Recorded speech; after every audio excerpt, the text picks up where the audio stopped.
So I'm going to show you how to disable automatic app updates on your Sony Smart TV that's running Google TV. So simply go to settings. Under settings, scroll down and select apps.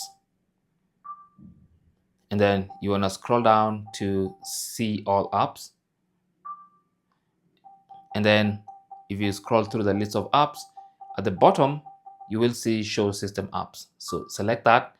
And that's going to open all the apps, including system apps. Now, look for the Google Play Store. That's going to be somewhere in the G area. There's a Google Play Store. And then go ahead and open. Now, with the Google Play Store open, you want to go to the top right corner on your profile picture. Once you highlight it, go down to settings and select that. Now, under settings, you will see auto update apps. You can click on that and then choose don't auto update apps. And that means your apps will no longer be automatically updated on your Sony Smart TV. Thanks for watching and good luck.